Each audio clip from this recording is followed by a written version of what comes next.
Okay. We are about to complete Charles law है। हामी Charles law लगभग सिद्धिन लागिरहेछ। हामी लास्टमा छौँ चार्ल्स लको। अब चार्ल्स ल पछि हामी कम्बाइन्ड ग्यास इक्वेसन डिराइभ गर्छौँ। We combine Boyle's law and Charles law to get a new gas equation that is called combined gas equation. अब चार्ल्स लको हामीले एब्सोल्युट जिरोसम्म डिफाइन गरेका थियौँ है। लास्ट टाइम हामीले वाट इज एब्सोल्युट जिरो भनेर डिफाइन गरेका थियौँ। एब्सोल्युट जिरो भनेको कुनै पनि ग्यासको भोल्युम जिरो हुने टेम्परेचर है। भोल्युम जिरो हुने टेम्परेचरलाई हामी एब्सोल्युट जिरो भन्छौँ। र एब्सोल्युट जिरो टेम्परेचर भनेको यो थ्योरिटिकल हो है। Experimentally practically we can not cool any gas up to minus 273 degree Celsius। यो practically चाहिँ यो possible छैन, तर theoretically हो, mathematically if a gas is cooled up to minus 273 degree Celsius then the volume occupied by the gas becomes zero र the temperature at which volume occupied by a gas becomes zero is called absolute zero. त्यही भएर what is absolute zero भन्यो भने के लेख्नु पर्यो त? The theoretically attainable minimum temperature at which the volume occupied by a gas becomes zero is called absolute zero. र value चाहिँ कति हो त? The value of absolute zero is minus 273 degree Celsius.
Hello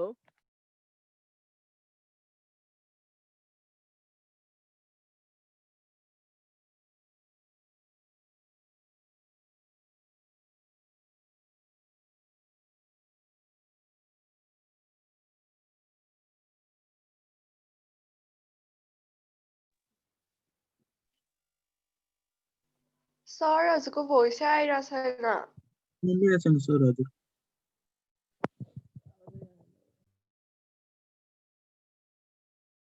फाइबरको मेरो यही नम्बरको फाइबरमा चाहिँ बच्चाको नाम र क्लास टाइप गरेर पठाइदिनु। ओके, अहिले आयो होला है? आयो सर, आयो। ओके, अब हेर्दा चार्ल्स लको लास्ट एउटा सेन्टेन्स मात्रै बाँकी छ। What is absolute scale of temperature भनेर पनि कहिलेकाहीँ सोधिरहेछ। एब्सोल्युट स्केल अफ टेम्परेचर भनेको के हो भने कुनै पनि थर्मोमिटरको चाहिँ लोअर फिक्स पोइन्ट चाहिँ एब्सोल्युट 0 फिक्स गरेर चाहिँ यदि थर्मोमिटर हामीले डिजाइन गऱ्यौँ भने अथवा थर्मोमिटर डेभलप गऱ्यौँ भने त्यस्तो थर्मोमिटरको स्केललाई नै एब्सोल्युट स्केल अफ टेम्परेचर भन्ने हो हैन। यो पनि थ्योरिटिकल मात्रै हो, किनभने अहिलेसम्म त्यस्तो थर्मोमिटर बनेको छैन कि जसको मिनिमम अथवा लोअर फिक्स पोइन्ट चाहिँ -273 डिग्री सेल्सियस चाहिँ मेजर गर्न सकियोस्। त्यही भएर हामीले थ्योरिटिकल्ली मात्रै एब्सोल्युट 0 र एब्सोल्युट स्केल अफ टेम्परेचरलाई चाहिँ डिफाइन गर्ने हो है। त्यही भएर what is absolute scale of temperature भन्यो भने the thermometer having lower fix point at absolute 0 that is at -273 degree Celsius is called absolute scale of temperature भनेर डिफाइन गर्ने हो। यो एक लाइन बाँकी छ अब चार्ल्स लमा। देन अब यसको दुईटा एप्लिकेसन भनेर हामीले दुईटा पोइन्टमा लेख्न सक्छौँ र देन अब यसको न्युमेरिकलमा कस्तो क्वेसन सोध्छ हैन, त्यो बोयल्स र चार्ल्स ललाई हामी कम्बाइन गरिसकेपछि बल्ल अलिकति न्युमेरिकल पार्टतिर केही डिस्कस गर्छौँ यो दुईटा लको कम्बिनेसनबाट। ओके, लेख त अब एब्सोल्युट स्केल अफ टेम्परेचर भनेर कहिलेकाहीँ सोध्ने भए भएर लेख त द थर्मोमिटर ह्याभिङ, त्यसैमा कन्टिन्यू गर्दा हुन्छ है, अस्तिकैमा कन्टिन्यू गर्ने। The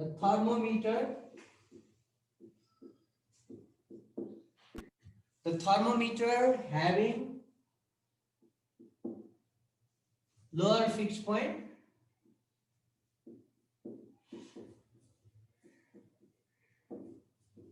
the thermometer having lower fixed point at absolute 0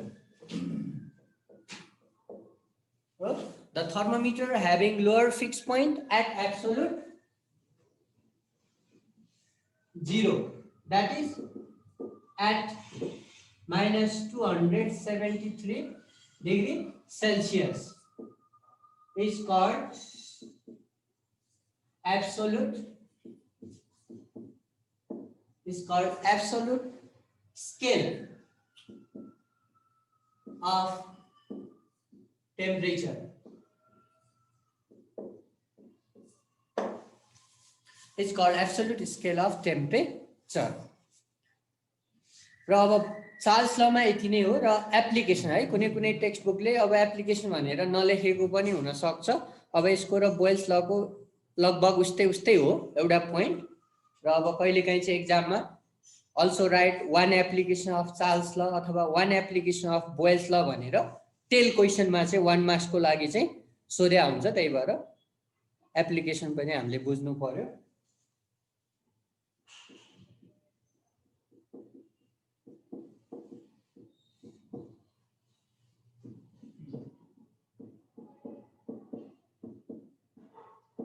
okay, applications of Charles ल है।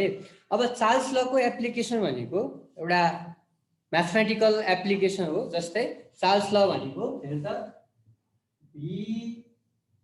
V1/T1 = V2/T2 है। म्याथमेटिकल्ली V1/T1 = V2/T2 यो एउटा म्याथमेटिकल रिलेसन हो Charles लको।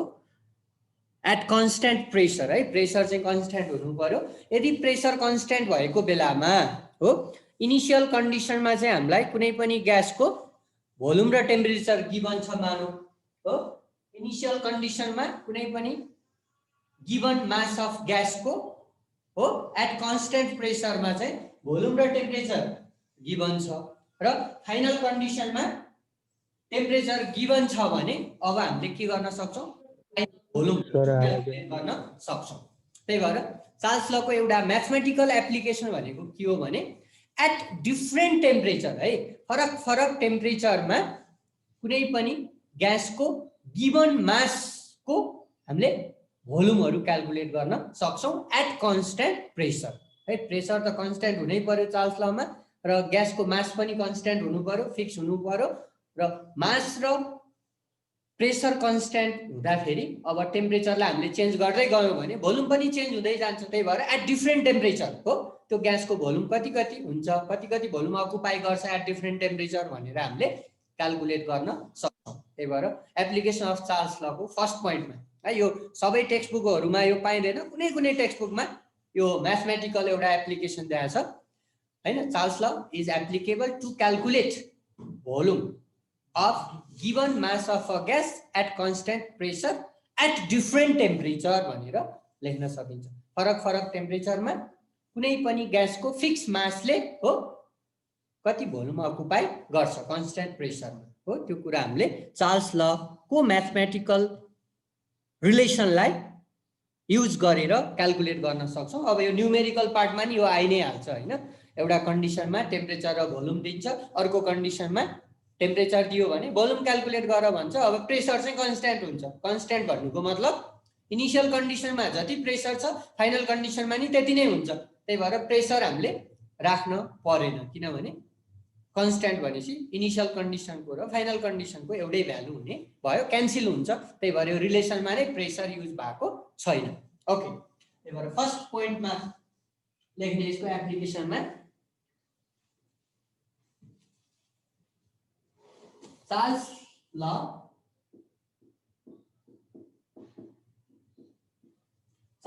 is applicable to calculate. Charles law is applicable to calculate the volume of a gas.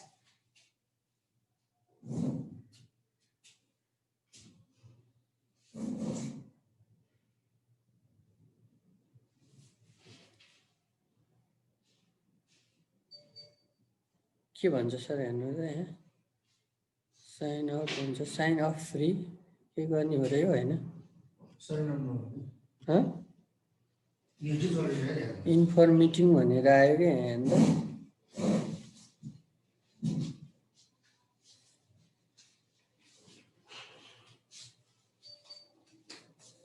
बीचमा cancel गर्नु।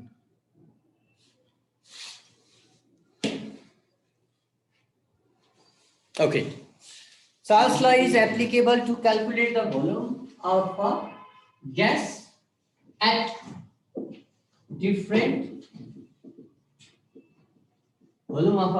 different temperature.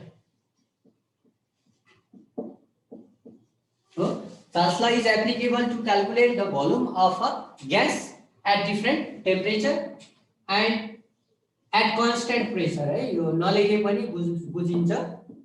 Constant pressure भन्ने fix छ, किनभने चार्ल्स ल भन्ने बित्तिकै त्यहाँ हामीले एट कन्स्ट्यान्ट प्रेसर नभने पनि प्रेसर चाहिँ कन्स्ट्यान्ट हो भनेर बुझ्नु पर्छ। एन्ड एट कन्स्ट्यान्ट प्रेसर यो चाहिँ यसको म्याथमेटिकल पार्ट भयो, म्याथमेटिकल एप्लिकेसन भयो। र अर्को एप्लिकेसन भनेको चाहिँ ठ्याक्कै बोयल्स लकै एप्लिकेसन हो क्या। बोयल्स लमा चाहिँ प्रेसर र भोल्युमको रिलेसन भयो, यहाँ पनि भोल्युम र टेम्परेचरको रिलेसन भयो भनेपछि भोल्युम त यहाँ पनि आइहाल्छ। जस्तै बोयल्स लमा हामीले के लेखेका थियौँ भने एउटा पोइन्टमा अर्थको सर्फेसमा बलुनलाई फिल गर्दा पार्सियल्ली भर्नुपर्छ, किनभने माथि जाँदा त्यो एक्सप्लोड हुन्छ, भोल्युम बढ्दै जान्छ, त्यही भएर एक्सप्लोड हुन्छ भनेको थियौँ। यहाँ पनि त्यही हो हैन। यो हट एयर बलुनहरू, हाइड्रोजन बलुनहरू they were develop based on the Charles law. Charles लमा बेस्ड भएर नै त्यो हट एयर बलुनहरू, हाइड्रोजन बलुनहरू बनायो, किनभने अब अर्थको सर्फेसमा त्यो पार्सियल्ली भरिन्छ र माथि गएपछि त्यो एक्सपान्ड हुँदै जान्छ, किनभने माथि गएपछि के हुन्छ, टेम्परेचर के हुन्छ, बढ्यो भने त्यसको भोल्युम पनि बढ्ने भयो, त्यही भएर त्यो एक्सप्लोड हुन सक्छ। त्यही भएर यसमा त्यो डिस्कस गर्नु पर्दैन, सिम्पली के लेखिदिने भने हैन, हट एयर बलुन अथवा hydrogen balloon were develop depending on Charles law भनेर लेखिएको छ। कुनै कुनै टेक्स्ट बुकले त्यति लेखिदिए पुग्छ। Hot air balloon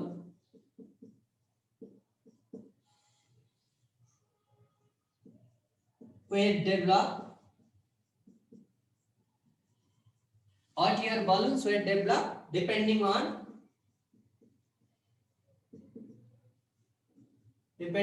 the principle of Charles law भनेको अथवा depending on the Charles law.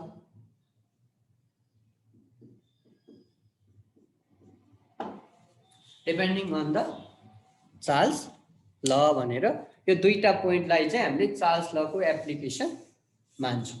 Okay, अब यो बोयल्स ल चार्ल्स ल हैन पनि छुट्टा छुट्टै पनि तिमीहरूलाई सोध्न सक्छ र अहिलेसम्मको डाटा हेर्ने हो भने चाहिँ यो दुईटा ललाई चाहिँ कम्बाइन गर्ने क्वेसन चाहिँ धेरैचोटि सोधेको छ तिमीहरूलाई.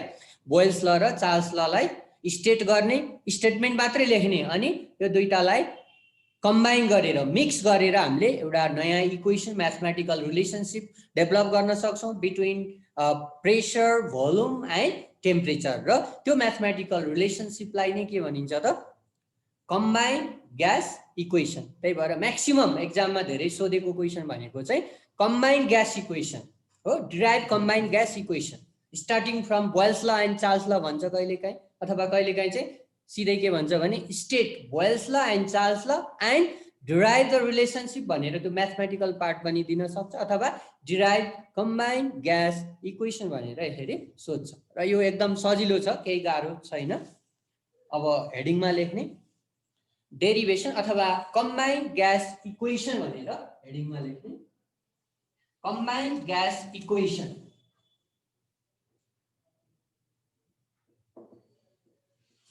निस्तेरा पनि चढेको छैन होला है यो त. हजुर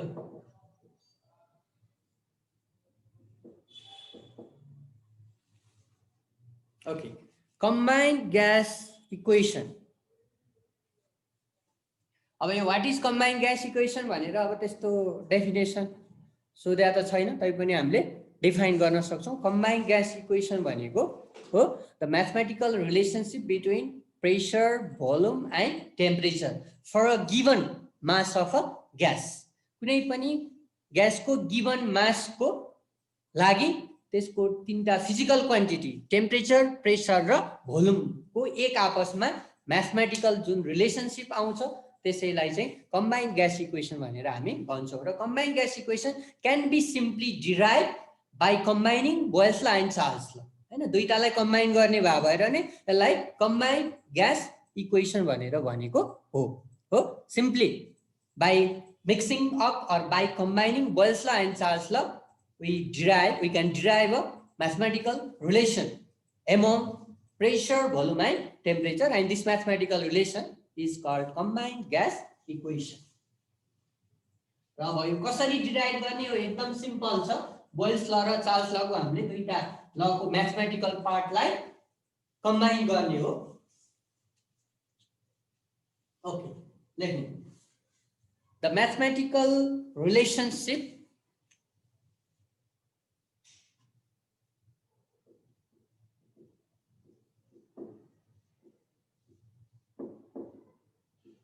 mathematical relationship among pressure, volume and temperature. The mathematical relationship among pressure, volume and temperature for a given mass of a gas. है, यो पनि ग्यासको लागि मात्रै हो because we are considering gaseous laws. For a given mass of a gas is sir हजुरको आवाज कस्तो अड्केर आइरहेछ. हो, यो नेट स्लो भयो जस्तो छ है, त्यही भएर हो.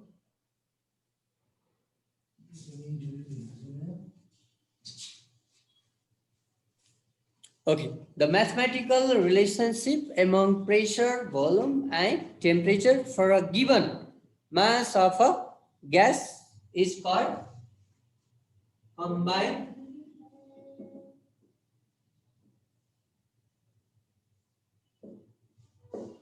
gas equation. अब यहाँ मैले लेखेको कुरा नै बोलिरहेको छु, अरू त्यस्तो धेरै नयाँ कुरो छैन। यो नेटले अलिकति बेला बेलामा यो स्लो भइरहेको छ, त्यही भएर होला। Okay, the mathematical relationship among pressure, volume and temperature for a given mass of a gas is called combined gas equation. The combined gas equation can be simply obtained or derived by combining Boyle's law and Charles' law. It can be simply derived.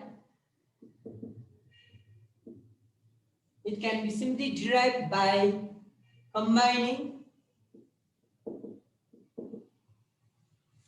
It can be simply derived by combining Boyle's law and Charles' law. Boyle's law र Charles' law लाई हामीले combine गरेर यो gas equation, combined gas equation चाहिँ derive गर्न सक्छौं। Okay, अब तल लेख्ने डेरिभेसन।